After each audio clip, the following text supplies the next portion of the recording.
وہ بخاری اور مسلم دونوں میں حدیث ہے کہ نبی صلی اللہ علیہ وآلہ وسلم نے فرمایا کہ 100 سال نہیں گزریں گے اس وقت جتنے روئے عرض پہ لوگ موجود ہیں ان پہ قیامت قائم ہو جائے گی. اور وہ غیر مسلم بھی اس حدیث کو بخاری مسلم کی اٹھا کے کہتے ہیں کہ دیکھو تمہارے نبی کی تو خبر غلط نکلی. حالانکہ اس کے کئی ایک طرق موجود ہیں بخاری مسلم میں، اور اس میں ایک طریق کے اندر عبداللہ ابن عمر رضی اللہ تعالیٰ عنہ، حالانکہ وہ 100 سال پورے ہونے سے پہلے ہی شہید ہو گئے 74 ہجری میں، نبی الاسلام کی وفات کے بعد 63 ایئرز تک زندہ رہے. ابھی 100 سال پورے نہیں ہوئے. یا تو ہوتا نا کہ 100 سال پورے ہو جاتے تو پھر آپ کہیں گے عبداللہ بن عمر نے تعویل کر دی، باطل. نہیں، ابھی 40 سال پڑے ہوئے ہیں. اور وہ جب یہ حدیث بیان کرتے تھے تو وہ ساتھ بتاتے تھے کہ نبی الاسلام نے فرمایا تھا کہ جو اس وقت لوگ موجود ہیں ان پر قیامت قائم ہو جائے گی. مراد یہ کہ یہ قرن ختم ہو جائے گا، یہ زمانہ ختم ہو جائے گا اور اگلی جنریشن سٹارٹ ہو جائے گی. آلموسٹ 100 سال کے اندر ایک جنریشن شفٹ ہو جاتی ہے دوسری میں. تو عبداللہ ابن عمر نے اپنی زندگی میں بتا دیا تھا کہ نبی الاسلام یہ نہیں کہنا چاہ رہے تھے کہ قیامت آ جائے گی. وہ تو واضح موجود ہے بخاری مسلم میں حدیث جبریل، جب حضرت جبرائیل علیہ السلام انسانی شکل میں آ کے مختلف سوالات کرتے ہیں، ان میں سے ایک سوال یہ تھا کہ قیامت کب آئے گی، تو نبی الاسلام کہہ دیتے ہیں نا 100 سال بعد آئے گی. آپ نے فرمایا کہ جو شخص سوال پوچھ رہا ہے نا، جس شخص سے پوچھا جا رہا ہے وہ اس سے زیادہ نہیں جانتا جو کہ پوچھنے والا پوچھ رہا ہے. تو انہوں نے کہا یا رسول اللہ نشانیاں بیان فرما دیں. تو آپ علیہ السلام نے کچھ نشانیاں بیان کی. اور یہ حدیث جو ہے یہ مسلم شریف کی پہلی حدیث ہے کتاب الایمان میں، 93 نمبر. 92 تو روایات مقدمے کی ہیں، 93 نمبر روایت یہ ہے. اور یہ حدیث بخاری میں بھی ہے. وہاں پہ بھی نبی علیہ السلام کہہ سکتے تھے نا کہ 100 سال بعد آ جائے گی. تو عبداللہ ابن عمر نے بالکل کلیئر کیا ہے کہ یہ صحابہ کا قرن ختم ہو جائے گا، زمانہ ختم ہو جائے گا. اور وہ ایگزیکٹلی ہوا ہے. آخری صحابی ابو طفیل عامر بن واثلہ رضی اللہ تعالیٰ عنہ، جو شیعان علی میں سے تھے اور جنگ صفین میں مولا علی کے ساتھ رہے، مولا علی سے حدیثیں بھی روایت کی، یہ آخری صحابی ہیں جو دنیا سے گئے نبی علیہ السلام کی وفات کے 100 سال کے بعد، آلموسٹ 110 ہجری کے اندر. آپ علیہ السلام کی وفات 11 ہجری کے سٹارٹ میں ہوئی ہے اور یہ 110 ہجری میں فوت ہوئے ہیں ابو طفیل عامر بن واثلہ رضی اللہ تعالیٰ عنہ. وہی صحابہ کا قرن یعنی وہ زمانہ 100 سال میں ختم ہو گیا. یعنی صحابہ کرام اور ان کے زمانے کے لوگوں کے اوپر قیامت قائم ہوگی، کیونکہ مرتے قیامت شروع ہوگی نا ان کی. اس سے مراد وہ بڑی قیامت نہیں ہے. تو آپ ایمانداری سے بتائیں جب صحابہ کرام یہ سنتے ہوں گے کہ یہ 2 انگلیاں جیسے ساتھ بھیجی گئی تو ان کے دماغ میں کیا آتا ہوگا؟ 100 سال نہیں تو 150 200 سال ان کے دماغ میں بھی تھا کہ 1500 سال تو ہم گزار چکے ہیں، ابھی پتہ نہیں اور کتنے گزرنے ہیں. تو نبی علیہ السلام کا دنیا میں تشریف لانا یہ خود قیامت کی نشانیوں میں سے ایک نشانی ہے. پھر نبی علیہ السلام کی مبارک زندگی میں کچھ نشانیاں قیامت کی. ایک کا ذکر تو قرآن میں بھی ہے، سورۃ القمر کا سٹارٹ، اقتربت الساعہ وانشق القمر، قریب آ گئی قیامت اور چاند 2 ٹکڑے ہو گیا. اس کانٹیکسٹ میں بخاری مسلم میں حدیث ہے کہ نبی علیہ السلام کے لیے نشانی کے طور پر اللہ تعالیٰ نے چاند کو 2 ٹکڑے کر دیا تھا اور وہ ہیرا پہاڑ کے دائیں اور بائیں ہوا اور پھر جڑ گیا. تو قرآن نے اس واقعے کو قیامت کی نشانی بتایا، اور یہ نشانی کب پوری ہوئی؟ نبی صلی اللہ علیہ وآلہ وسلم کی مبارک زندگی میں.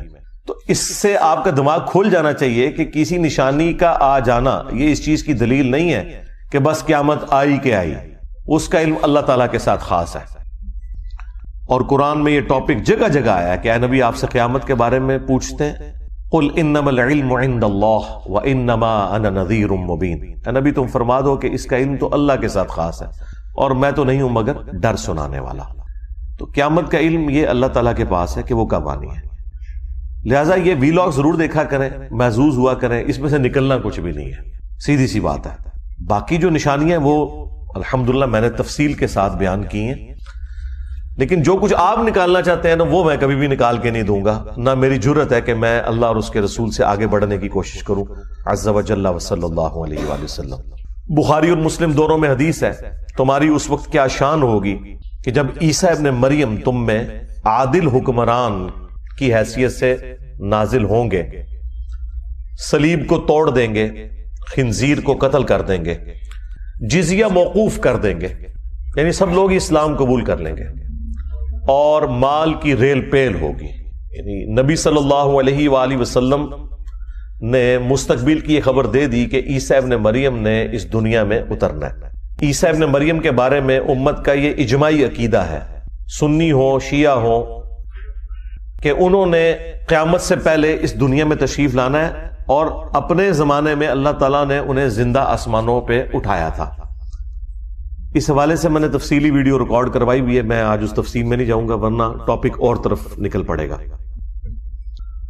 ایک اور حدیث ہے بخاری اور مسلم میں کہ قرب قیامت میں جب عیسیٰ ابن مریم دجال کے خلاف قتال کریں گے اور مسلمان ان کے ساتھ ہوں گے، تو اگر کسی پتھر یا درخت کے پیچھے بھی کوئی یہودی چھپا ہوگا میدان جنگ میں، یہ عام حالت میں یہ بات نہیں ہے، تو وہ پتھر اور درخت بھی بول اٹھے گا اے مسلم، میرے پیچھے یہودی ہے، اسے قتل کر دو، سوائے غرقد کے درخت کے جو کہ یہودیوں کا درخت ہے. غرقد ایک جھاڑی نما درخت ہے لیکن انتہائی گھنا وہ درخت ہوتا ہے، اس میں انسان چھپ جائے تو وہ نظر نہیں آتا، وہ پناہ دے گا یہودیوں کو، باقی اور کوئی چیز پناہ نہیں دے گی. اور یہ بات ہو رہی ہے میدان جنگ کی، عام حالت کی یہ بات نہیں ہے کہ مسلمانوں نے یہودیوں کو قتل کرنا ہے یا یہودیوں نے مسلمانوں کو قتل کرنا ہے. تو اس میں واضح الفاظ ہیں یا مسلم. تو مجھے بتائیے جب تک مسلمان ہو نہیں جاتا، یعنی وہ بریلوی، دیوبندی، اہل حدیث، شیعہ، اس قسم کی فرقہ واریت کی لعنت سے باہر نہیں نکلتا، اس وقت تک آپ کس طرح یہ ایکسپیکٹ کر سکتے ہیں کہ عیسیٰ ابن مریم آ جائیں یا امام مہدی علیہ السلام آ جائیں اور دجال والا معاملہ ہو؟ اس طرح تو نہیں ہوگا. ورنہ اگر مہدی جو ہے وہ سنی میں آئے تو شیعہ نے نہیں ماننا، شیعہ میں آئے تو سنیوں نے نہیں ماننا، اور خدا نہ خواستہ اہل حدیث میں آ گئے تو باقیوں نے کہنا ہے یہ انگریزوں کا ایجنٹ ہے. ٹھیک ہے، تو یہ آپ کو پتا ہے بڑے اچھے طریقے سے. اس کا مطلب ہے کہ جس طریقے سے دجالی نظام ویلکم کہے گا نا دجال کو، اسی طریقے سے ایک مسلم نظام بھی ہوگا جو امام مہدی علیہ السلام کو ویلکم کہے گا، جو سنی شیعہ کی تفریق سے بالا تر ہوگا. ابھی فی الوقت تو اس طرح کے آثار آپ کو نظر نہیں آ رہے، اگرچہ اس طرف معاملہ چل پڑا ہے اللہ کے فضل سے. ہمارے اس پلیٹ فارم کی برکت سے کتنی بڑی تبدیلی آئی ہے. دنیا میں ہر جگہ ایسے لوگ ہیں جو یہ آواز بلند کر رہے ہیں فرقہ واریت کے خلاف، لیکن بہرحال اس میں ٹائم لگے گا. تو اس سے پہلے تو امام مہدی کو تو بھیج کے قتل کروانے والی بات ہے. 500 کے قریب جعلی مہدی تو قتل ہو چکے ہیں ابھی تک. تو وہ تو غیبی مدد ہوگی اس امام کے ساتھ، اور ظاہر ہے اسی صورت میں کہ جب اکثریت مسلمانوں کی انہیں لیڈرشپ کے اوپر ایکسپٹ کرے گی. اس وقت تو آپ کے سامنے ساری فرقہ واریت ہے. تو اس طرح کی جو احادیث ہے ان کے ساتھ یہ والا جو پہلو جڑا ہوا ہے نا، اس کے اوپر محنت کرنے کی ضرورت ہے. ویسے لوگوں کو خوابوں کی دنیا میں رکھنا اور یہ کہنا کہ مسلمان بالکل یونائٹ ہے، ایسا تو نہیں ہے. آپ کو بھی پتا ہے کیا صورتحال ہے مسلمانوں کی. دجال کے حوالے سے بخاری اور مسلم میں درجنوں احادیث ہیں، خصوصاً مسلم شریف کے اندر تو بڑی تفصیل کے ساتھ، یعنی ذخیرہ احادیث میں جتنی احادیث صحیح مسلم کے اندر دجال والے چیپٹر میں آئی ہیں اور کسی کتاب کے اندر نہیں آئی ہیں. یہ آپ کو کمبائنڈ فارم میں مشکات المصابیح کے اندر 3 جلد کے اندر آپ کو یہ ساری احادیث ایک خاص ترتیب کے ساتھ مل جائیں گی. مشکات کو میں نے انسائکلوپیڈیا آف حدیث ڈکلیئر کیا ہے. یہ آج سے آلموسٹ 700 سال پہلے یہ کتاب فائنل ہوئی ہے. اس کے تعارف پہ میں نے پوری ویڈیو ریکارڈ کروائی ہے، وہ آپ دیکھ لیجئے گا. بہرحال یہ اہل سنت کی مین سٹریم کی جتنی کتابیں ہیں بخاری سے لے کے ابن ماجہ تک، اس کے علاوہ بھی اور کتابوں کے سمجھ لیں نوٹس ہیں، اس میں جو 3 جلد میں آلموسٹ 57 کے قریب احادیث صرف دجال اور نزول عیسیٰ سے متعلق ہیں. وہ آپ پڑھیں انشاءاللہ، آپ کو اوورال ایک بلو پرنٹ سامنے آ جائے گا اس حوالے سے. میں تو اس میں سے جو کنکلوژن ہے وہ آپ کے سامنے رکھ سکتا ہوں کہ ہم نے کیا کرنا ہے. یعنی سب کی تو یہ خواہش ہے نا کہ اس فتنے سے بچیں. اس کے لیے نبی صلی اللہ علیہ وآلہ وسلم نے جو ارشاد فرمایا وہ میں آپ کے سامنے رکھ دوں گا. یہی چیز ہے، اس سے زیادہ ہم کیا کر سکتے ہیں، اور اس سے زیادہ کی ضرورت بھی نہیں ہے. خام خواہ اس کے اوپر ایک ہنگامہ کھڑا کر کے اور اپنی طرف سے چیزیں ایڈ کر کے لوگوں کو اپنے خیالات کا اسیر کرنا، یہ بڑی سخت زیادتی والی بات ہے. اس کی وجہ سے پھر احادیث والا معاملہ تو بیک فٹ پہ رہ جائے گا. دجل عربی زبان میں کہتے ہیں دھوکے کو، جھوٹ کے لیے بھی استعمال ہوتا ہے. اور یہ جو دجال ہے اسے المسیح الدجال کہا گیا ہے، یعنی جھوٹا مسیح. سچے مسیح کون ہے؟ عیسیٰ ابن مریم علیہ السلام. اور جھوٹا مسیح کون ہے؟ المسیح الدجال، جو بالکل قرب قیامت میں آئے گا. تو اس کا مطلب یہ ہے کہ وہ ایک دھوکہ ہے انسانیت کی آزمائش کے لیے. یہودیوں کے ہاں یہ چیز موجود ہے، ان کی پوری ہسٹری میں آپ کو انبیاء کرام علیہ السلام کے حوالے سے بڑی تفصیلات ملیں گی، اور یہ ان کا ایک سمجھ لیں شغف ہے انبیاء کرام علیہ السلام کے بارے میں سارا یہ نالج رکھنا. ان کی کتابوں میں پروفیسیز بھی موجود ہیں. ان میں سے جو سب سے بڑی پروفیسی جس کے اوپر یہ اسرائیل بھی قائم کیا ہے ان لوگوں نے، وہ یہ ہے کہ قرب قیامت میں ایک مسیح آئیں گے جنہوں نے پوری دنیا کے اوپر حکومت قائم کرنی ہے. وہ مسیح آ کے چلے بھی گئے، لیکن انہوں نے انہیں دجال کہا، نعوذ باللہ، آؤٹ آف ویڈ لاک کہا، گالیاں دی، سن آف مین کہا عیسیٰ ابن مریم کو. اللہ تعالیٰ نے ان کی جان بخشی کی اور انہیں زندہ آسمانوں پہ اٹھا لیا. اب قرب قیامت میں جب دجال آئے گا تو یہ اس کو اپنا وہ مسیح مان لیں گے، اور پھر اس کو قتل کرنے کے لیے عیسیٰ ابن مریم کو اللہ تعالیٰ دنیا میں بھیجیں گے. لہذا یہ جو پرسنالٹیز ہیں یہ دو ہیں. ایک عیسیٰ مسیح ہے جو اوریجنل مسیح ہے، اور ایک ہے مسیح الدجال جو جھوٹا مسیح ہے، جسے ہم دجال کہتے ہیں. یہودیوں کا لیڈر وہ مسیح ہوگا جو دجال ہے، اور مسلمانوں کا اور کرسچنز کا لیڈر، کیونکہ کرسچنز بھی اسلام قبول کر لیں گے. یہ اب الگ سے ایک ٹاپک ہے. میں آج عیسیٰ ابن مریم والے ٹاپک کو ڈسکس نہیں کر رہا، ورنہ 1 گھنٹہ اس کے لیے الگ چاہیے. وہ آپ میری ویڈیو دیکھ لیں تفصیل کے ساتھ، حیات مسیح اور نزول مسیح علیہ السلام. میں دجال کے ٹاپک کو فی الوقت ٹچ کر رہا ہوں. تو یہ عیسیٰ ابن مریم اسے قتل کریں گے. وہ تفصیلی احادیث موجود ہیں بخاری اور مسلم کے اندر. میں چند ایک احادیث کور بھی کر دوں گا آج انشاءاللہ تعالی. بہرحال اس میں ہمارے لیے جو نبی صلی اللہ علیہ وآلہ وسلم نے ارشاد فرمایا، وہ صحیح مسلم کے اندر 3 احادیث ایسی ہیں جن میں ایک ہی وظیفے کا ذکر ہوا ہے، اور وہ ہے سورۃ الکہف کا. صحیح مسلم کی ایک حدیث میں ہے کہ جو شخص بھی سورۃ الکہف کی پہلی 10 آیات حفظ کر لے گا وہ دجال کے فتنے سے بچ جائے گا. دوسری حدیث میں آیا ہے سورۃ الکہف کی آخری 10 آیات، اور تیسری حدیث میں آیا ہے مسلم شریف کی کہ جب تم دجال کو اپنے سامنے پاؤ تو اس کے سامنے سورۃ الکہف کی پہلی چند آیات، وہی 10 آیات تلاوت کرنا، تو اللہ تعالیٰ تمہیں محفوظ کر دے گا. تو اس کا مطلب ہے یہ آیات مسلمانوں کو یاد بھی ہونی چاہیے. اور ان سے رزلٹ کیسے نکالنا ہے کہ جب دجال سامنے آئے گا تو اس کے سامنے یہ آیات پڑھنی ہے. جس طرح کہ ہم مختلف بلاؤں سے بچنے کے لیے سنت اذکار اور دعائیں پڑھتے ہیں. بخاری میں حدیث ہے جو رات کو آیت الکرسی پڑھ کے سو جائے صبح تک ایک فرشتہ اس کی حفاظت کے اوپر مامور ہو جائے گا. یہی ہے نا. اب اس کو یہ کہنا ہے کہ جی آیت الکرسی کا ترجمہ پڑھے، اس میں سے رزلٹ نکالے اور رات کو شیطان کے ساتھ علمی ڈیبیٹ کرے تو ایک فرشتہ حفاظت میں مامور ہو جائے گا. یہ کر رہے ہیں ہمارے یہ وائزین. جی سورۃ الکہف میں سے تو یہ نکلتا ہے. بھئی واضح الفاظ ہیں اس میں. ابھی تک جو حدیثیں عام کی ہیں انہوں نے وہ 2 حدیثیں عام کی ہوئی ہیں کہ پہلی 10 آیات اور آخری 10 آیات حفظ کر لے. تو اس میں تو ان کو بھاگنے کا راستہ مل جاتا تھا. ان وائزین کو وہ کیا راستہ ملتا تھا؟ وہ کہتے ہیں کہ اس کا مطلب ہے کہ ان 10 کو حفظ کرنا ہے، اس کا فہم سمجھنا ہے آپ نے. 2 حدیثوں میں تو ان کا کام چل جائے گا. جو تیسری حدیث میں مسلم شریف سے بتا رہا ہوں کہ جب دجال سامنے آئے تو تم نے ابتدائی آیات اس کے سامنے قرات کرنی ہے. قرات کے الفاظ ہیں تو اللہ تعالیٰ تمہیں بچا لے گا. یعنی یہ وظیفے کے طور پر ہے. یہ نہیں ہے کہ ان کا مفہوم جو ہے دجال سے ڈسکس کرنا ہے. یہ بالکل واضح ہے. باقی یہ بات ٹھیک ہے کہ سورہ الکہف میں سمجھتا ہوں قرآن حکیم میں جامع ترین صورتوں میں سے ایک صورت ہے. اور سورۃ الکہف کا جو مرکزی ٹاپک ہے نا وہ دنیا پرستی کی مذمت ہے. مرکزی ٹاپک اس کا سٹارٹ سے لے کے اینڈ تک کہ دنیا کے کتے نہیں بننا. دنیا کی زندگی عارضی ہے، اصل زندگی آخرت کی ہے.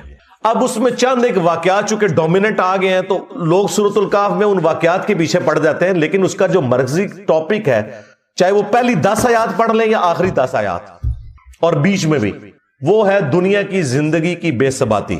قرآن کے 2 ہی ٹاپک ہیں، عقیدہ توحید اور دوسرا ہے کہ دنیا کی زندگی عارضی ہے. باقی جو رسالت کا عقیدہ ظاہر ہے وہ تو اس کے اندر امپلائیڈ ہے کہ رسولوں کے ذریعے یہ ہمیں چیزیں پتہ چلی ہیں. تو عقیدہ توحید، رسالت اور آخرت تو یہ جو تیسری حدیث ہے جس میں آیا کہ دجال سامنے آئے تو تم نے یہ قرات کرنی ہے، اللہ تعالیٰ تمہیں بچا لے گا، اس کا مطلب ہے کہ اس کا تعلق وظیفے کے ساتھ ہے۔ باقی ٹھیک ہے، آپ نے جتنی مرضی اس کی تفسیر بیان کرنی ہے وہ کریں۔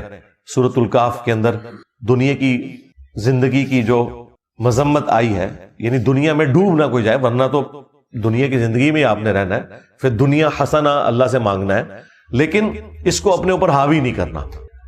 اس کے علاوہ سورۃ الکہف میں اصحاب الکہف کا واقعہ آیا، ذوالقرنین بادشاہ کا واقعہ آیا، موسیٰ اور خضر علیہ السلام کا واقعہ، یاجوج ماجوج کا بھی ذکر ہے، اور پھر کنکلوژن دوبارہ ہوئی ہے دنیا کی زندگی کی مذمت کے اوپر اور عقیدہ توحید کے اوپر۔ آپ خود پہلی 10 آیات پڑھ لیں اور آخری 10 آیات پڑھ لیں۔ باقی آپ نے جو ضرب تقسیمیں لگانی ہے، کسی چیز کو جوڑنا ہے، وہ کرتے رہیں۔ وہ تو لوگوں نے تو قرآن سے یوفون بھی نکال دیا ہے، یوفون تو لکھا ہوا ہے قرآن میں، اب یہ یوفون وہ یہ والا یوفون تو نہیں ہے۔ تو اس طریقے سے آپ نے چیزیں ضرور جوڑنی ہیں، وہ جوڑیں، لیکن اوورآل جو واضح حدیث یہ ہے کہ جب دجال سامنے آئے تو پہلی 10 آیات تلاوت کرنی ہے۔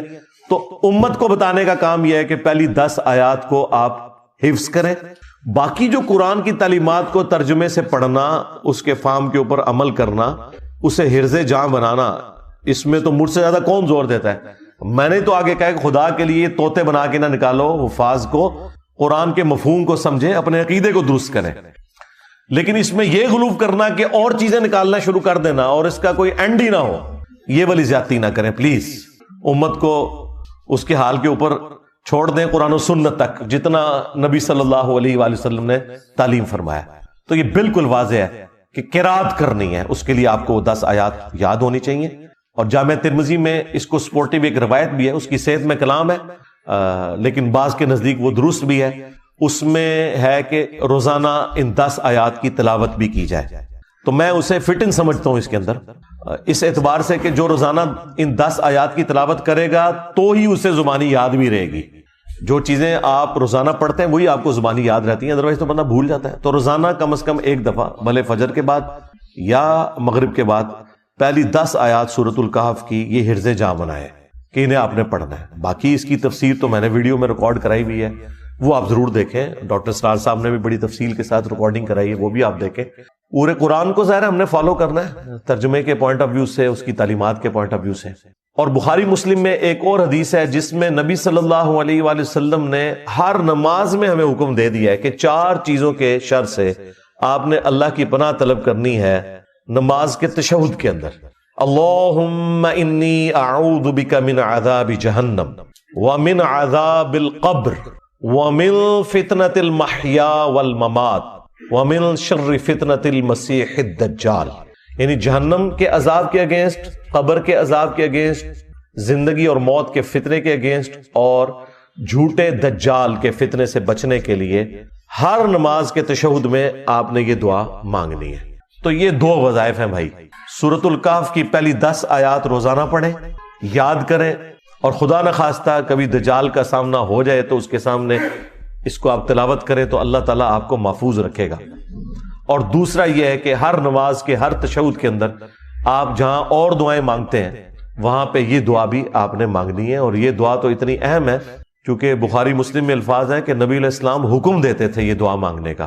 تو مسلم شریف میں ایک روایت امام مسلم لے کے آئے ہیں کہ جو طاؤس تابعی تھے ابن عباس کے شاگرد، ان کو یہ پتا چلا کہ ان کے بیٹے نے تشہد میں یہ دعا چھوڑ دی ہے، تو انہوں نے اسے بلا کے کہا کہ یہ دعا تشہد میں مانگو ورنہ اپنی نماز ہی دوبارہ پڑھو۔ یعنی اس لیول تک تابعین اس دعا کا اہتمام کرتے تھے۔ باقی دعائیں بھی مانگے، ربنا آتنا فی الدنیا حسنہ وفی الآخرۃ حسنۃ وقنا عذاب النار۔ اصحاب الکہف کی دعا جو میرا بھی وظیفہ ہے، جو پہلی 10 آیات میں آتی ہے سورۃ الکہف کی، 10ویں آیت یہی ہے، ربنا آتنا من لدنک رحمہ وہیئ لنا من امرنا رشدا۔ اور اس کا ترجمہ بھی آپ کے ذہن میں ہونا چاہیے، تو وہ آپ کے اوپر وہ کیفیت طاری ہوگی، رب اجعلنی مقیم الصلاۃ ومن ذریتی ربنا وتقبل دعاء۔ یہ والی دعا بھی، جتنی قرآنی دعائیں ہیں وہ آپ مانگیں تشہد کے اندر، وہ تو بخاری مسلم میں حدیث ہے جب تشہد پڑھ چکو درود شریف تو جو چاہو اپنے رب سے مانگو۔ تو جتنی سنت دعائیں قرآن و سنت کے اندر جو دعائیں معصورہ آئی ہیں وہ آپ ساری کی ساری مانگا کریں۔ وہ آپ کا اپنا ایک شغف ہے کہ لیکن ظاہر ہے یہ نفلی عبادات کے لیے، فرض نماز کو آپ نے اتنا لمبا نہیں کرنا کہ لوگوں کے لیے تکلیف بن جائے، اپنی نفلی نمازوں میں جتنی مرضی دعائیں مانگیں۔ تو یہ 2 وظائف ہیں جی جو میں نے آپ کو بتا دیے۔ تیسرا وظیفہ جو میں نے ڈیڈکٹ کیا ہے، اس طرح کا کوئی ڈیڈکٹ کرے تو وہ بالکل درست ہے، اور وہ ہے قرآن و سنت کی تعلیمات کو پڑھنا، اس پہ عمل کرنا، اور اسی کو فائنل اتھارٹی ماننا، کسی بابے کی بات کو نہ ماننا۔ یہ بھی وہ وظیفہ ہے جو آپ کو دجال سے بچائے گا۔ آپ سوچ رہے ہیں کہ کیسے؟ جی بخاری مسلم میں لکھا ہوا ہے کہ جب دجال آئے گا تو ایک مؤمن اس کے سامنے کھڑا ہوگا، وہ اسے کہے گا میں تیرا رب ہوں، مان مجھے۔ وہ کہے گا کہ مجھے نبی کی حدیث پہنچی ہے کہ تو دجال ہے۔ وہ کہے گا میں تیرے 2 ٹکڑے کر کے تجھے دوبارہ زندہ کروں گا، پھر تو مجھے رب مان لینا، مردوں کو زندہ کرنا تو رب کا کام ہے۔ وہ اس کے 2 ٹکڑے کرے گا، اس کے درمیان چلے گا، پھر اسے جوڑ کے دوبارہ زندہ کر لے گا۔ کتنی بڑی آزمائش ہے، یعنی انسانی تاریخ میں اتنی بڑی آزمائش کسی نے دیکھی ہوگی؟ وہ زندہ ہو جائے گا، پھر وہ اسے کہے گا ہاں سنا اب بتا۔ وہ کہے گا کہ تیرے اس عمل نے میرے عقیدے میں ہی مضبوطی کی ہے، کیونکہ نبی علیہ السلام نے یہ بھی فرمایا تھا کہ ایک مومن کو قتل کر کے وہ دوبارہ زندہ کر لے گا، تو دجال ہے۔ دیکھ لیں، بابوں کے ماننے والے تو پہلے گر پڑیں گے، بابی گئے، ہاں، اور جو کتابی ہوں گے، کتاب و سنت کے ماننے والے، وہ کہیں گے حدیث پہنچی ہے۔ مجھے بتائیں یہ مخلوق کہاں پائی جاتی ہے جو کہتی ہے کہ یہ میرے نبی کی حدیث ہے، میں کچھ نہیں مانتا؟ اور ان کے سامنے تو ڈیوڈ کاپر فیلڈ آ جائے تو یہ غوث وقت اسے مان لیں گے۔ ان کی حالت تو یہ ایلیوژن دیکھ کے گر جانے والے لوگ ہیں، سن سنا کے پاگل ہو گئے ہوئے ہیں۔ اگر انہوں نے کوئی چیز دیکھ لی تو انہوں نے تو سجدے میں گر پڑنا ہے دجال کے سامنے۔ تو نبی علیہ السلام فرماتے ہیں اس کے ایک ہاتھ میں آگ ہوگی اور ایک میں جنت ہوگی۔ وہ جو آگ ہوگی بیسیکلی وہ جنت ہوگی، اور وہ جو جنت جو ہے وہ اصل میں آگ ہوگی۔ تو وہ دوبارہ اسے قتل کرنے کی کوشش کرے گا، قتل نہیں کر سکے گا، پھر وہ اسے اٹھا کے آگ میں پھینک دے گا، یعنی اپنی اس جنت کے اندر جو اوریجنل جنت ہوگی لیکن اس کی وہ آگ ہوگی، اپنی طرف سے آگ میں پھینکے گا اور وہ بندہ جنت میں پہنچ جائے گا۔ اور نبی علیہ السلام نے فرمایا وہ اس وقت کا سب سے بہترین شہید ہوگا، سید الشہداء ہوگا، یعنی وہ کلمہ حق بلند کرے گا نا، جو المستدرک للحاکم میں حدیث ہے کہ سید الشہداء حمزہ ابن عبد المطلب ہے، اور ہر وہ شخص سید الشہداء ہے جو جابر حکمران کے سامنے کلمہ حق بلند کرے یہاں تک کہ اسے قتل کر دیا جائے۔ اسی وجہ سے ہم حضرت حسین ابن علی کو بھی سید الشہداء کہتے ہیں، اور وہ شخص بھی اس وقت کا سب سے بہترین شہید ہوگا جو دجال کے سامنے کھڑا ہوگا۔ یہ تو اسے بزرگ مانگ لیں گے، ہاں انہوں نے تو فوراً اس کی بزرگی کا اعتراف کر لینا۔ بخاری مسلم دونوں میں حدیث ہے کہ تمہارا رب کانا نہیں ہے لیکن دجال کانا ہوگا۔ اچھا یہ بعض جگہ آپ نے تصویر دیکھی ہے، وہ ماتھے پہ آنکھ دکھائی ہوئی ہے، اس طرح کا نہیں ہوگا دجال۔ ہاں دجال کی آنکھ اپنی جگہ پہ ہی ہوگی، لیکن ایک آنکھ اس کی جو دائیں آنکھ ہے وہ ابری ہوئی ہوگی، یہاں سے وہ کانا ہوگا اور ایک آنکھ سے وہ دیکھے گا۔ آنکھیں دونوں ہوں گی لیکن یہ ایک ابرے ہوئے انگور کے گوشے کے مانند اس کا ایک نکلا ہوا ڈھیلا ہوگا، آنکھ اس کی ایک سلامت ہوگی، تو وہ کانا ہوگا، اور تمہارا رب کانا نہیں ہے۔ پھر نبی علیہ السلام نے فرمایا کہ اس کی دونوں آنکھوں کے درمیان کافر لکھا ہوگا، لیکن وہ کافر ایبریویشن کے اندر لکھا ہوا ہوگا، کاف فا را۔ عربی میں چونکہ کھڑا زبر کے لیے علیحدہ سے الف لگانے کی بھی ضرورت نہیں پڑتی، تو کاف کے اوپر اگر آپ کھڑا زبر لگا لیں اور فا کے نیچے زیر اور را، کافر، یعنی کاف فا را لکھا ہوگا۔ اور مسلم شریف کے الفاظ ہیں کہ کوئی ان پڑھ بندہ بھی ہوگا نا، تو ہوگا اگر مومن تو وہ بھی پڑھ لے گا یہ کافر لکھا ہوا ہے۔ ہاں اور اس میں ایڈ کرنے لگا ہوں، یہ ہے وہ اجتہاد جو کرنے والا کہ کوئی مفتی بھی ہو اگر وہ دنیا کا کتا ہوا تو وہ کافر پڑھ نہیں سکے گا، کیونکہ وہ تو شوبتے سے متاثر ہو جائے گا۔ مسلم شریف میں بڑی تفصیلی حدیث ہے جس میں پورا یہ دجال کا ذکر موجود ہے تفصیل کے ساتھ۔ اس میں تو ہے کہ اس کے حکم سے آسمان سے بارش نازل ہوگی،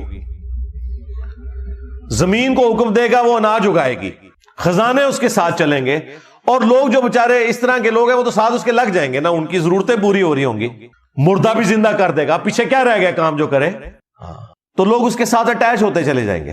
تو یہ تو سارے اس کے ساتھ اٹیچ ہو جائیں گے اس کے کرتب دیکھ کے۔ وہ کہیں گے عبد القادر جیلانی، تو ہو سکتا ہے ان میں سے کہیں گے وہ انجینئر جڑا کہندا سی نا، دیکھ لو نا، کہندا سی عبد القادر جیلانی نے کوئی مردے زندہ نہیں کیے، یہ دیکھو ہمارا آ گیا عبد القادر جیلانی پارٹ 2۔ ان لوگوں کی کوئی حالت ہے جن کو آپ قرآن اور حدیث دکھائیں یہ لوگ ماننے کے لیے تیار نہیں ہوتے۔ انہوں نے وہ کافر بھی پڑھ کے بھی اس کی تعویل کر جانی ہے، ہو سکتا ہے کاف سے وہ کشف سمجھ لے، ہاں، فا سے فیض سمجھ لے، ہاں، اور را سے روحانیت سمجھ لے، تو بچے گا وہی بھائی جس کا یہ نعرہ ہوگا کہ میرے نبی سا ہے ہی کوئی نہیں، تیرے بابے تھے شاہ ہی کوئی نہیں، تیرا بابا دجال تھے شاہ ہی کوئی نہیں۔ تو جو کرتبوں سے متاثر ہونے والے لوگ ہیں وہ تو گئے، سیدھی سی بات ہے، بچے گا وہ جو قرآن و سنت پہ چلنے والا ہوگا، ہاں انشاءاللہ تعالی۔ باقی نبی صلی اللہ علیہ وآلہ وسلم کی جو تفصیلی احادیث ہیں وہ آپ مشکات سے خود پڑھ لیں، اس میں ایک تمیم داری والی وہ جساسہ والی حدیث بھی ہے، جو ایک سمندری سفر کے دوران ایک جزیرے پر انہوں نے دجال کو زنجیروں میں جکڑا ہوا دیکھا تھا، اور پھر نبی علیہ السلام کو پوری تفصیل بیان کی۔ آپ علیہ السلام نے باقاعدہ صحابہ کرام کو جمع کر کے کہا کہ دیکھو میں نے جو نشانیاں بتائی تھیں اس کو اللہ تعالیٰ نے وہ دکھایا بھی ہے۔ اور ابن سیاد کے حوالے سے بھی مسلم شریف میں احادیث موجود ہیں، بخاری میں بھی ہے۔ ابن سیاد بھی دجالوں میں سے ایک دجال تھا، لیکن وہ جو بڑا دجال ہے وہ یہ نہیں تھا، اس کے اوپر اتفاق ہے۔ اس کے اوپر بعض لوگ پوچھ رہے ہوتے ہیں کہ ابن سیاد کے بارے میں، جب نبی علیہ السلام کو بعد میں بتا دیا گیا کہ یہ وہ والا دجال نہیں ہے، تو وہ احادیث بالکل واضح ہے کہ وہ دجال بالکل ڈیفرنٹ ہے، کیونکہ بخاری مسلم دونوں میں حدیث ہے کہ قیامت اس وقت تک قائم نہیں ہوگی جب تک کہ 30 جھوٹے دجال نہ پیدا ہو جائیں، جن میں سے ہر ایک دعوی نبوت بھی کرے گا۔ اب یہ والا دجال بھی دعوی نبوت سے سٹارٹ لے کے دعوی خدائی تک پہنچے گا، کیونکہ یہ مسیح تو کہہ رہا ہوگا نا اپنے آپ کو۔ تو نبی علیہ السلام فرمایا کہ 30 جھوٹے دجال آئیں گے جو دعوی نبوت کریں گے۔ ایک تو ہمارا پچھلی صدی میں غلام القادیانی دجال گزرا ہے، یہ بھی دجالوں میں سے ایک دجال تھا۔ یہی حدیث ابو داؤد اور ترمذی میں ہے، اس میں تو نبی علیہ السلام نے فرمایا کہ 30 جھوٹے دجال دعوی نبوت کریں گے، انا خاتم النبیین لا نبی بعدی، میں خاتم النبیین ہوں، میرے بعد کوئی نبی نہیں ہے، اور میری امت کا ایک گروہ قیامت تک حق پر قائم رہے گا، کوئی نقصان پہنچانے والا انہیں نقصان نہیں پہنچا سکے گا، وہ غالب رہیں گے۔ امام بخاری امام مسلم نے بھی یہ والا حدیث کا پورشن لیا ہے، اس میں امام بخاری نے ایک باب باندھا ہے اس حدیث کے اوپر کہ ہوا اہل العلم، اس سے مراد اہل علم ہے جو گروہ حق پر رہے گا، وہ فرقہ نہیں ہے، وہ گروہ ہے۔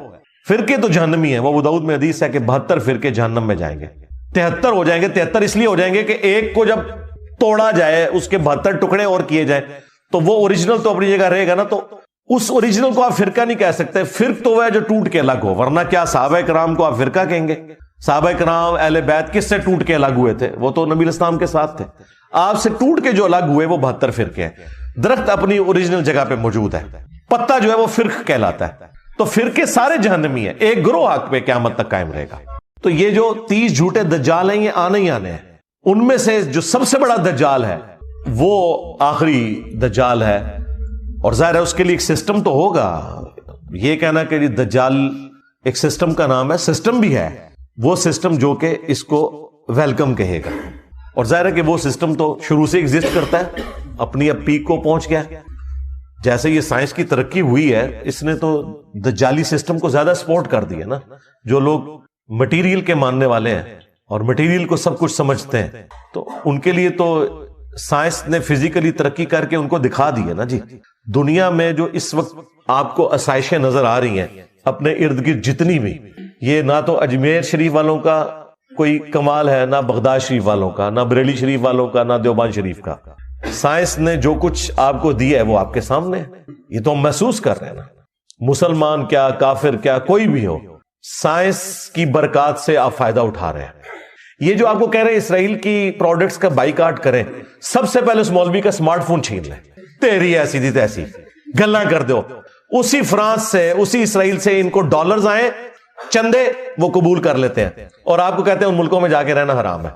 بائیکاٹ کرنے کے لیے کچھ کولڈ ڈرنکس ہی رہ گئے، یہ ساری موبائل کمپنیاں، موبائل کنیکشن یہ نہیں آتے، ایت ضرورت ہے، تو باقی چیزیں بھی تو باقی لوگوں کی ضرورت ہے بھائی، اور یہاں تو ہمارا روزگار ان چیزوں کے ساتھ جڑا ہوا ہے۔ بائیکاٹ ایک چیز کا کرنا ہے، وہ شیطان ہے، چاہے وہ جمعے والے دن آپ کو ممبر پہ نظر آئے، چاہے آپ کے ساتھ ہو ہر وقت، اس کا بائیکاٹ کریں آپ، تو سب کچھ سیدھا ہو جائے گا۔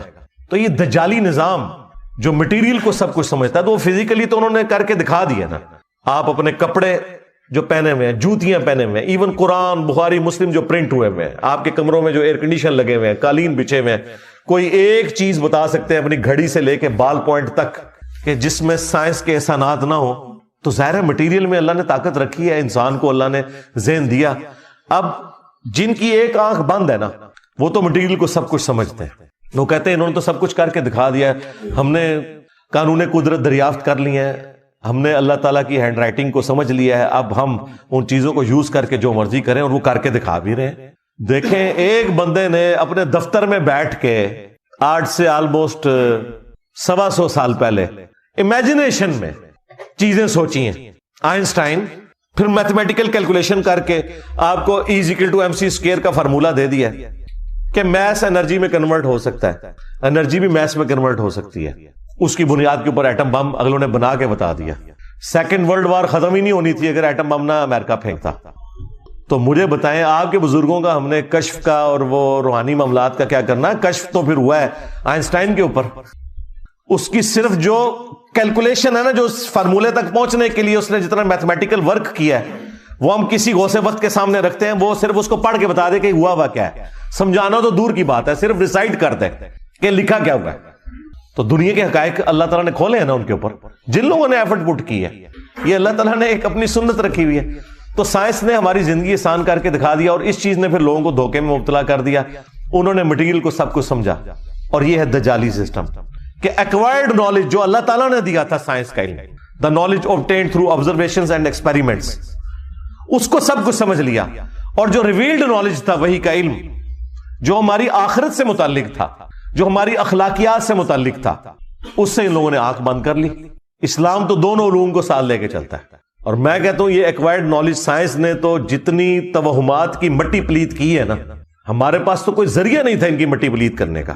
ہم انہیں قرآن و سنت سے آیات اور احادیث بتاتے تھے تو یہ لوگ نہیں مانتے تھے. سائنس نے تو سب کچھ کر کے دکھا دیا ہے. اب ہم ان کو کہتے ہیں ہاں جی آؤ نا جناب. تم لوگ کہتے ہو نا بزرگ دلوں کا حال جانتے ہیں, اور تمہارے بزرگوں کا حال یہ ہے کہ آج کے وقت میں جن لوگوں کو تم لوگوں نے غوث ڈکلیئر کیا ہوا ہے نا, انہوں نے بھی اتنا موٹا چشمہ لگایا ہوتا ہے پڑھنے کے لیے. پاپا جانی اور اس کا جو پوتا ہے جس کا نام انہوں نے معاویہ رکھا ہوا ہے, اتنا موٹا اس کو شیشہ لگا ہوا ہے. تو جو دلوں کے حال جانتے ہیں وہ یہ اپنے وہ اچھا وہ اجمیر شریف کا آئی پیڈ نہیں بنا ہوا, نہ بریلی شریف کا, نہ دیوبند شریف کا, وہ بھی امریکہ شریف کا, جاپان شریف کا, اسرائیل شریف کا بنا ہوا ہے. اس کو پڑھ رہے ہوتے ہیں, اور اس میں بھی جب نہیں پڑھا جاتا نا تو وہ اینک لگاتے ہیں. ویسے ان کو کوئی بتایا نا یار تھوڑی عزت بچانی ہے, اینک اتار کے نا انہوں تھوڑا زوم کر لیا کرو, انجینئر صاحب دے فتنے تو بچ جاؤ گے. تو وہ اینک لگا کے اس سے پڑھ رہے ہوتے ہیں. یہ لوگ ہیں جو لوگوں کے دلوں کے حال جانتے ہیں. سائنس نے دیکھیں ان کی مٹی کیسی پلید کی ہے کہ اینک ان کو بھی لگانی پڑ گئی ہے, اور اس سے یہ ان کا پول کھل گیا کہ دل کے حال تو چھوڑتے ہیں. جو میں یہ کہتا تھا نا یہ سامنے سے دیکھ کے نہیں پڑھ سکتے, یہ اردو نہیں پڑھ سکتے بڑھاپے میں دیکھ کے بغیر اینک کے. سائنس پڑھنا تو دور کی بات ہے. تو یہ سائنس نے چونکہ سب کچھ کر کے دکھایا تو وہ لوگ ظاہر پھر اسیر ہو گئے. انہوں نے کہا جی واہ واہ واہ, یہ ہے اصل علم. ٹھیک ہے, جس کو یہ روحانیت کہتے ہیں جو کچھ ہے, اس نے تو سائنس نے تو کیا کرشمہ کر دیا ہے. 8 سے 100 سال پہلے کا انسان اگر نکل آئے قبر سے باہر اور آپ اس کو بتائیں کہ یہ میرا موبائل فون ہے, میں لائیو تجھے اس وقت مکہ اور مدینہ دکھاتا ہوں, وہ ماننے کے لیے تیار ہوگا؟ بھائی اس نے تو 4 مہینے یہاں سے پیدل جا کے حج کیا ہوا ہے, وہ کیسے مان لے گا؟ لیکن آج ہمارے بچے کو بھی پتا ہے. کہتے ہیں جی انجینئر صاحب کہتے ہیں بابے تے شاہی کوئی نہیں. اوے بابے تے بچے کے سامنے شاہی کوئی نہیں. ساڑھے بچے موبائل چلا سکتے ہیں, تھوڑے بابے بھی نہیں چلا سکتے جب تک کہ کسی سے سیکھ نہ لے. بنانا تو دور دی کر ہے, وہ چھڑ دو, بنا تو سکتے ہی نہیں ہے. تو سائنس نے ان کی بہت مٹی پلیت کی. حج عمرے کے لیے جاتے رہے نا یہ سارے بزرگ. تیل تو 1960 میں گوروں نے ہی نکالا ہے. ان سے پوچھے جب تم مکے مدینے حج کے لیے جاتے تھے تیل کیوں نہیں تو نظر آیا؟ تسی تو 7 زمینہ تھلے ویکھ دے سو جی. انجن روک لیا جی بابا جی نے, انجن بڑھایا نہیں روکیا. لیاؤ کڈو کیڑے بابے جے انجن روک کے دسن, چڑھائیے انجن تھوڑے بابے ہوتے. انجن روک لیا, اندازہ بھی ہے ان کو. میں پیر میری سے صاحب کا پڑھ رہا تھا, انجن روک لیا. اور ان کی بایوگرافی پڑھے تو وہ خود ٹرین پہ حج کرنے گئے تھے, یہاں سے کراچی گئے تھے, سٹیم انجن چلتا تھا. ظاہر ہے کراچی اگر وہ جاتے پیدل اس کی بجائے ٹرین پہ, اور وہاں سے پھر بحری جہاز میں گئے تھے. انجن روک لیا جی. تو سائنس نے تو کچھ نہیں چھوڑا, میں کہتا ہوں جی ان کا. اسی لیے میں نے کئی سال یہ پہلے کہا تھا کہ یہ جو آج کا ماڈرن دور ہے نا, اس میں یہ جو تم نے دیو مالائی قصے کہانیوں والا دین لوگوں کو بتایا نا, اس کی اب کوئی گنجائش باقی نہیں ہے. یہ ہے ہی فراڈ تھا. ٹھیک ہے, اور یہ نہ سمجھیے گا کہ یہ میری تھاٹس ہے. ہمارے ذہن والے لوگ شروع سے ایگزسٹ کرتے ہیں, لیکن چونکہ حکومتوں کے اندر صوفیاء کے ماننے والے بیٹھے ہوئے تھے، وہ ایسے لوگوں کو قتل کروا دیتے تھے، ان کی آواز کو دبا دیا جاتا تھا۔ یوٹیوب تو نہیں تھا نا، آج آپ امیجن کریں انٹرنیٹ یوٹیوب نہ ہوتا تو آپ لوگ یہاں بیٹھے ہوتے ہیں، دنیا کے کونے کونے سے آ کے یہاں پہ لوگ مجھے مل کے جاتے ہیں۔ یہ ایک چھوٹے سے کمرے میں یہ آواز دفن ہو جانی تھی۔ یہ تو اللہ تعالیٰ نے ایک فیصلہ فرمایا ہے کہ ٹھیک ہے، صحیح بات لوگوں تک پہنچے، ادروائز شروع سے لوگ یہ ایسی باتیں کرتے تھے، انہیں گستاخ کہہ کے، کبھی باغی کہہ کے، کبھی یہود و نصارہ کا ایجنٹ کہہ کے یہ لوگ مروا دیتے تھے۔ لیکن حقیقت یہ ہے کہ باتیں انہی کی قرآن و سنت میں نکلتی ہیں، جو یہ کہتے ہیں وہ کوئی نہیں نکلتا۔ کہتے ہیں جی نکلتا ہے، دیکھیں جی وہ تخت بلقیس آ گیا تھا۔ اچھا جی تخت بلقیس آ گیا تو رفع الیدین کرنا چھوڑ دئیے، کوئی رفع الیدین شروع کر دے نا اسے کہتے تخت بلقیس آ گیا سی، بھئی تخت بلقیس دا رفع الیدین نال کے تعلق؟ تو میں تو ان کو پھر للکارا ہے کہ ٹھیک ہے یار چھڑ دو، اسٹیچو آف لبرٹی امریکہ کا لاؤ مارگلا ہلز کے اوپر رکھو، کیڑا بابا جے لے آؤ بابا کے ڈوبار، میں مان لاں گا۔ ہاں تخت بلقیس والا واقعہ وہ ہم مانتے ہیں، بھائی عیسیٰ ابن مریم نے مردوں کو اللہ کے عزت سے زندہ کیا، ہم مانتے ہیں۔ تمہارے عبد القادر جیلانی کے بارے میں جھوٹ بولو گے وہ نہیں مانیں گے، ورنہ میں کہتا ہوں جی میں بھی مردے زندہ کرتا ہوں، چلو یہ کیا کہیں گے، آگے سے کہیں گے نا کر کے دکھا، تو تسی نہیں کر کے دکھانا۔ سورۃ النساء سورت نمبر 4 شروع کرنے جا رہے ہیں۔ اس سے پہلے ہم 2 بڑی صورتیں قرآن کی مدنی کور کر چکے ہیں، سورۃ البقرہ اور سورہ آل عمران، اور ان دونوں کے تعارف میں نے عرض کیا تھا کہ قرآن حکیم کی صورتیں جوڑوں کی شکل میں ہیں۔ سورۃ البقرہ اور سورہ آل عمران ایک جوڑا ہے، بالکل اس طریقے سے سورۃ النساء اور سورۃ المائدہ، اس سے اگلے والی صورت، یہ دونوں جوڑے کی فارم میں، اور جوڑا جو ہے وہ مل کر ایک مشترکہ مقصد کی تکمیل کرتا ہے۔ ایک آپ دیکھیں ان کی ریزیمبلنس آپس میں، سورۃ النساء کا آغاز ہو رہا ہے اعوذ باللہ من الشیطان الرجیم بسم اللہ الرحمن الرحیم یا ایھا الناس سے، اور سورۃ المائدہ کا آغاز ہو رہا ہے یا ایھا الذین آمنوا، یعنی پکارنے سے، یہاں پہ انسانیت کو اور وہاں پہ اسپیسیفکلی اہل ایمان کو۔ یہ دونوں صورتیں بھی ایک جوڑے کی فارم میں، اس کے علاوہ بھی کئی ایک ان میں ریزیمبلنس ہے۔ یہ جو سورۃ النساء ہے یہ اسپیسیفکلی جو ہماری آئلی زندگی اور سوشل ایشوز اس کے ساتھ ڈیل کرتی ہے، خصوص بالخصوص عرب کے اس معاشرے میں جہاں پہ عورتیں اور یتیم بچے اور غلام ان کی کوئی اوقات نہیں تھی، ان کو نہ تو وہ اپنے ساتھ اس لیول پہ شریک کرتے تھے، نہ ہی وراثت میں ان کا کوئی حصہ رکھا جاتا تھا، نہ ہی ان کو وہ عزت اور توقیر حاصل تھی جو اللہ تعالیٰ کی ریکوائرمنٹ ہے اپنے بندوں سے۔ تو اللہ تعالیٰ نے اس صورت میں ان کو اپ لفٹ کیا ہے اور ان کے حقوق بتائے ہیں۔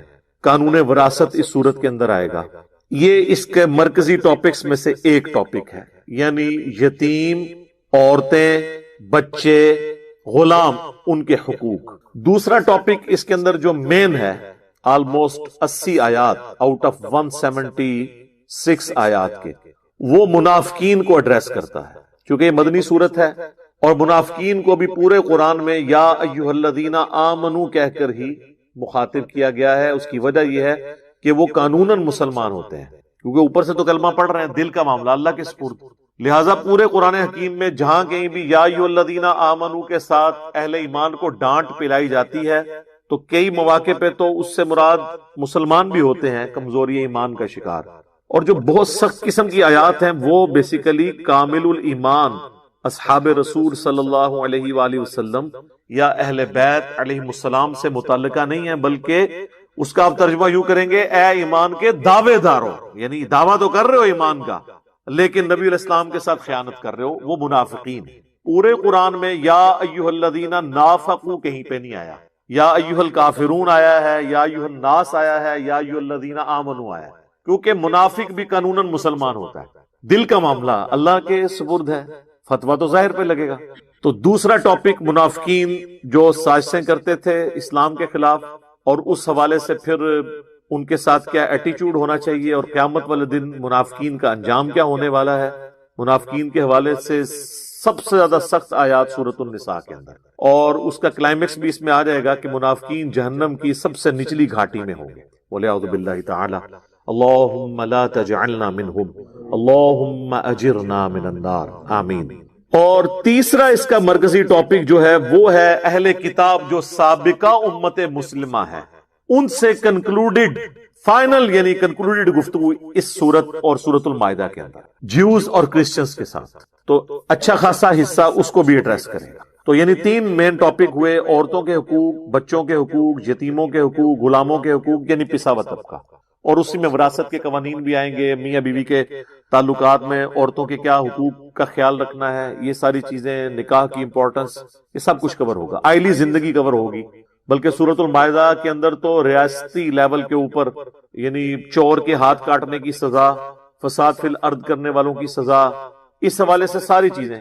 میں نے پہلے بھی عرض کیا تھا کہ سورہ البقرہ شریعت محمدیہ صلی اللہ علیہ وآلہ وسلم کا بلیو پرنٹ یعنی ابتدائی خاکہ ہے، اور سورۃ النساء اور سورۃ المائدہ یہ فائنل کنکلوژن ہے شریعت محمدیہ صلی اللہ علیہ وآلہ وسلم کی۔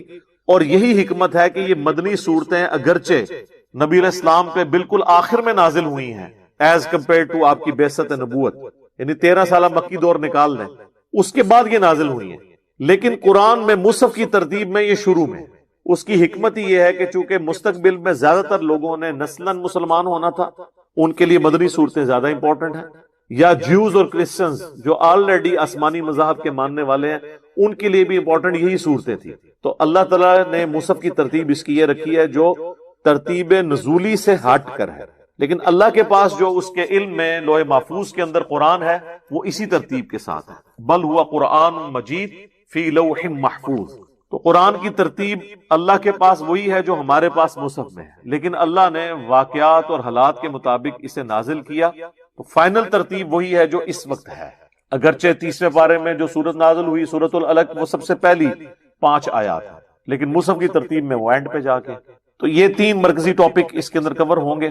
باقی تو یہ سورت خود اللہ تعالیٰ کی حکمت کا خزانہ ہے، ایک ایک آیت کے اوپر ایک ایک گھنٹہ بولا جا سکتا ہے، جو مجھے زبانی کئی باتیں یاد ہیں۔ میں آج صبح صرف اس کو دیکھ رہا تھا تو میں نے کہا یہ تو ہم سورۃ النساء پہ 1 سال چاہیے اس کو اگر اس طریقے سے مکمل کیا جائے، لیکن میں کوشش کروں گا کہ جو بالکل کریٹیکل چیزیں اس سے جڑی ہوئی ہیں میں ساتھ ساتھ بیان کروں، اور باقی جو تفصیلات ہیں وہ چھوڑ دوں، اس کی وجہ کہ وہ آلریڈی میں ریکارڈ کروا چکا ہوں۔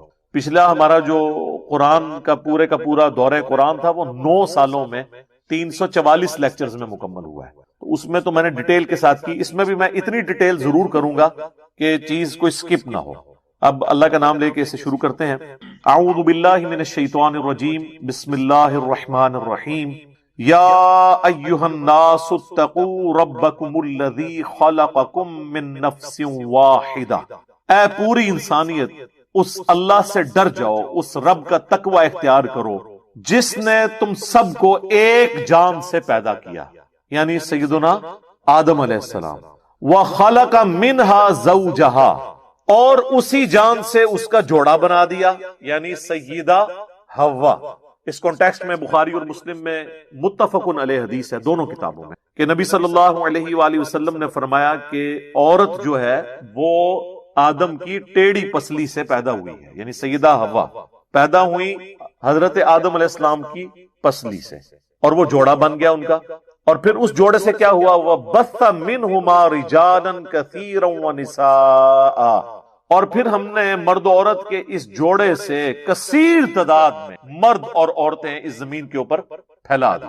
اس کی تفصیل ہمیں قرآن و حدیث میں نہیں ملتی کہ یہ کس طریقے سے ہوا، البتہ سابقہ جو ہمارے پاس نالج ہے اسرائیلی روایات کی شکل میں جیوز اور کرسچنز کے ہاں، اس سے ہمیں تھوڑا بہت اس کا اشارہ ملتا ہے کہ حضرت آدم اور سیدہ حوا علیہم السلام ان کے ہاں ایک جوڑا صبح کے وقت پیدا ہوتا تھا اور ایک جوڑا شام کے وقت، اور وہ بڑے مختصر وقت میں جوان بھی ہو جاتے تھے، چونکہ اللہ نے اب سٹارٹ تو لینا تھا نا، سٹارٹ کے وقت تو کچھ نہ کچھ ایسی ایکٹیویٹی پرفارم ہونی تھی نا، اور پھر جو صبح کے وقت جوڑا ہوتا تھا نا اس کا کراس شام والے جوڑے کے ساتھ ہوتا تھا، یعنی صبح کے وقت جو لڑکا تھا اس کا نکاح شام والی لڑکی کے ساتھ، اور جو شام والا لڑکا ہے اس کا صبح والی لڑکی کے ساتھ، اس طرح کراس ہوتا تھا۔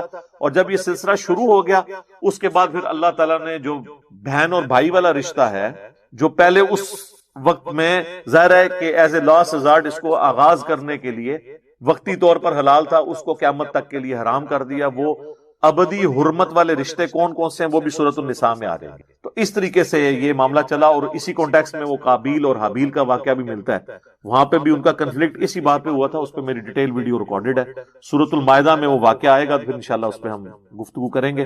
تو اللہ تعالیٰ فرماتا ہے کہ اس جان سے اس کا جوڑا یعنی سیدہ حوا کو پیدا کیا، اور کثیر تعداد میں پھر مرد و عورت اس زمین کے اوپر بسا دی اللہ نے۔ واتقوا اللہ، ڈر جاؤ اس اللہ سے، اس کا تقوی اختیار کرو۔ الذی تساءلون بہ والارحام، وہ اللہ کے جس کے ذریعے تم ایک دوسرے سے سوال کرتے ہو، یعنی جب معاملہ بالکل پھنس جاتا ہے تو آخر میں انسان کہتا ہے یار اللہ کے لیے جانے، اللہ کے لیے معاف کر، ٹھیک ہے اس کی غلطی ہے لیکن اللہ کا واسطہ۔ تو اللہ تعالیٰ فرماتا ہے تم اپنے جھگڑوں میں جب بالکل بے بس ہو جاتے ہو تو جس ذات کا حوالہ دے کر ایک دوسرے کو خوف دلاتے ہو کہ اللہ سے ڈرو، اس کے ساتھ یہ نہ کرو، اس اللہ کا تقوی پھر تم اختیار بھی کرو۔ یہ صرف ایک زبانی کلامی جملہ نہ ہو، جس طرح ہمارے اکثر لوگ یہ بولتے ہیں جی وہ جیڑی رات قبر ہی جی وہ باہر نہیں، جیڑی باہر ہے وہ قبر ہی نہیں، تو اس کے بعد تو یہ ہونا چاہیے کہ آج سے تم قبر کی تیاری بھی شروع کر دو۔ نہیں، یہ جملے وہ بدماش اور گنڈے بول رہے ہوتے ہیں جو قاتلانہ حملے میں بچ جاتے ہیں، اور اس کے بعد ان کی کوئی لائف چینج بھی نہیں ہوتی۔ ہونا تو چاہیے اس کے بعد پھر وہ لائف بھی اس طریقے سے گزارے نا کہ آج کی رات اگر قبر میں چلے گی تو میں اللہ کو منہ بھی دکھا لوں۔ تو یہ ایک روایتی جملے ہیں، ایک علمی شہوت ہے کو پوری کر لے، جب تک پریکٹیکلی آپ اللہ کو اکاؤنٹیبل نہیں ہوتے۔ تقوی، مسند احمد میں حدیث ہے صحیح سند کے ساتھ، اللہ کے محبوب صلی اللہ علیہ وآلہ وسلم نے حجۃ الوداع پہ جو خطبہ دیا تھا اس میں یہ الفاظ بھی تھے، مسند احمد میں آئے ہیں کہ آپ صلی اللہ علیہ وآلہ وسلم نے فرمایا کہ لوگوں تم سب کے سب آدم کی اولاد ہو، اور آدم کو اللہ نے مٹی سے پیدا کیا تھا، کسی گورے کو کالے پر، کسی کالے کو گورے پر، کسی سرخ کو سیاہ پر، کسی سیاہ کو سرخ پر کوئی فضیلت حاصل نہیں ہے سوائے تقوی کے، جو یہاں پہ بار بار آ رہا ہے، جو اللہ سے جتنا ڈر گیا۔ سورۃ الحجرات میں بھی آیا نا، ان اکرمکم عند اللہ اتقاکم، تم میں سے اللہ کے حضور مرتبے والا وہ ہے جو پرہیزگار ہو، اللہ سے ڈرنے والا ہو۔ یعنی کسی کے نسب کی بنیاد پہ اس کو فیصلہ نہیں ہونا، ہاں اگر نسب اس کا اچھا ہے اور اعمال بھی اچھا ہے تو پھر نسب ظاہر ہے وہ پھر ویلیو ایڈیشن کرتے، پھر سیدہ فاطمہ ہی جنتی عورتوں کی سردار ہوں گی جو بخاری مسلم میں آیا، پھر سیدنا حسن و حسین ہی جنتی نوجوانوں کے سردار ہوں گے جو جامع ترمذی کے اندر آیا اور مسند احمد کے اندر۔ لیکن پہلی چیز ہے کہ عمل بھی درست ہوئے۔ صحیح مسلم میں حدیث ہے، نبی علیہ السلام نے فرمایا جس کے عمل نے اسے پیچھے چھوڑ دیا اس کا نسب، اس کا خاندان اسے آگے نہیں کر سکتا، ہاں جس کے نسب نے اسے جو عمل نے اس کو پیچھے نہیں چھوڑا، عمل اس کے درست ہے تو پھر اس کا نسب اسے فائدہ دے گا۔ تو ہم ایکسٹریم رویوں پہ نہیں ہیں، ہم نسبت کو مانتے ہیں، لیکن نسبت یہ نہیں ہونی چاہیے کہ ہو سید اور سب سے زیادہ جو ہے وہ سوٹے بھی وہی لگا رہا ہو، پھر تو اس کی عزت نہیں ہوگی جب تک اس کے اعمال نہیں ہوں گے۔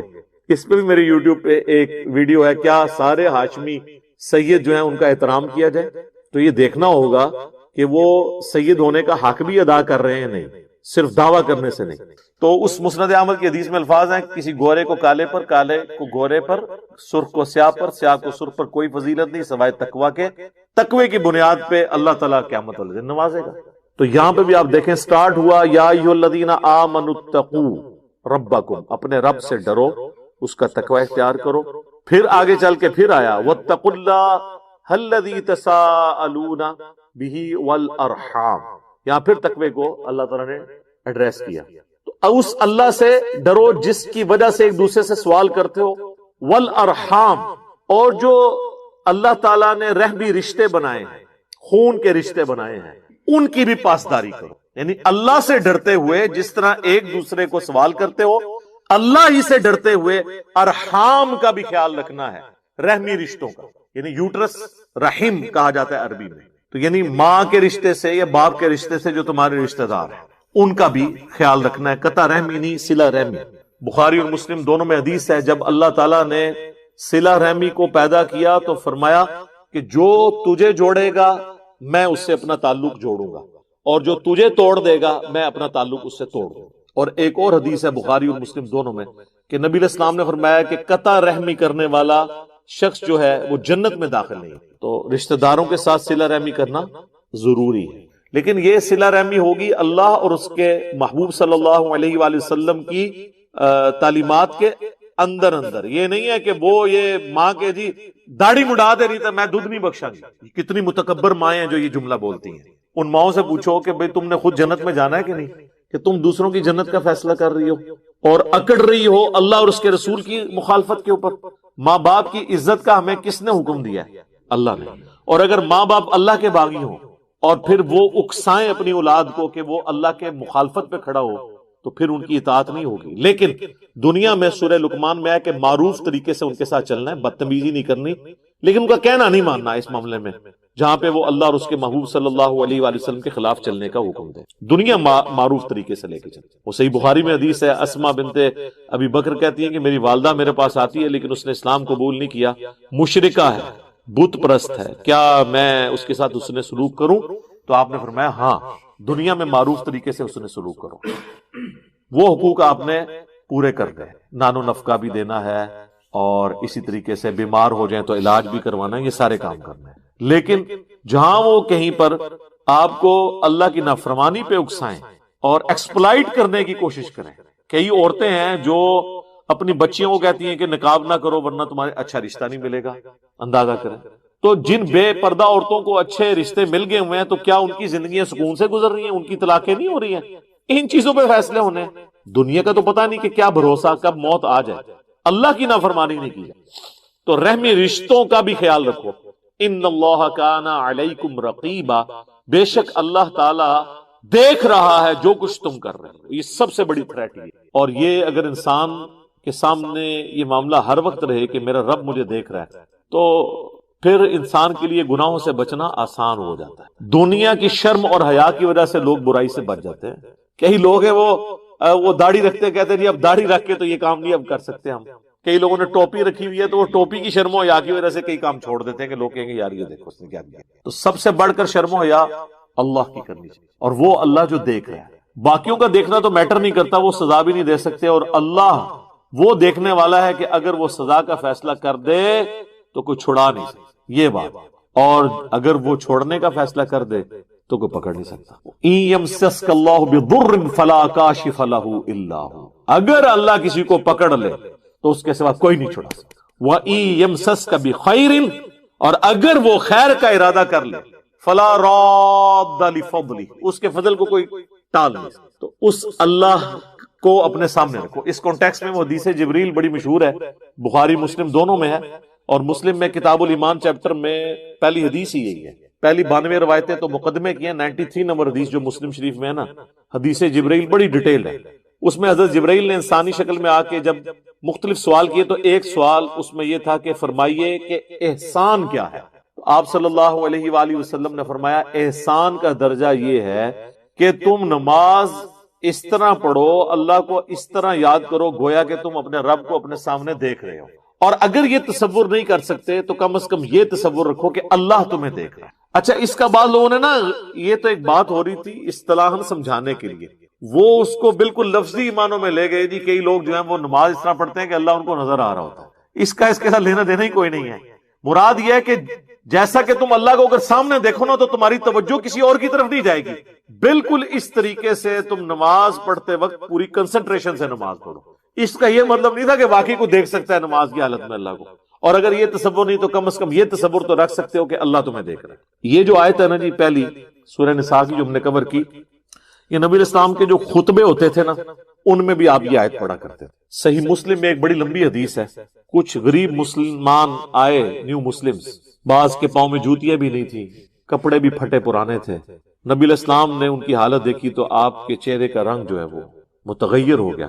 آپ نے لوگوں کو جمع کیا مسجد میں، اعلان کروا کے، اور مسجد میں آپ نے ممبر لگا کے خطبہ دیا، اور خطبے کا سٹارٹ ہی آپ نے اس آیت سے کیا، سورۃ النساء کی آیت نمبر 1، یا ایھا الناس اتقوا ربکم الذی خلقکم من نفس واحدہ.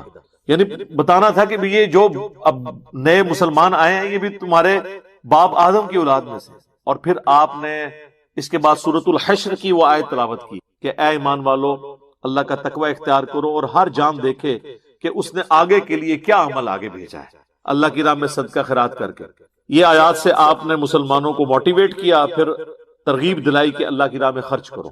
تو لوگ اپنے اپنے گھروں کو گئے، جتنا ہو سکا لوگ اپنے گھروں سے لانا شروع کر دیا. انہوں نے ایک انصاری گھر گیا اور اس نے اتنا بڑا بورا ساز و سامان کا بھرا ہوا لا کے مسجد کے سین میں رکھا. سب سے پہلے اس کو دیکھ کے باقی لوگوں کو بھی حوصلہ ہوا کہ یار یہ تو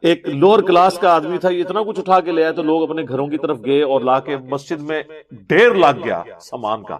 اور صحیح مسلم کے الفاظ ہیں کہ نبی علیہ السلام کا چہرہ مبارک سورج کی طرح چمکنا شروع ہو گیا خوشی کی وجہ سے.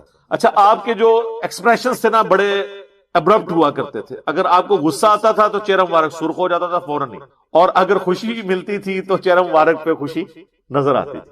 آپ اتنے خوش ہوئے، آپ نے فرمایا کہ جس نے اسلام میں اچھا طریقہ جاری کی، یعنی یہ اس انصاری نے پہلا قطرہ بارش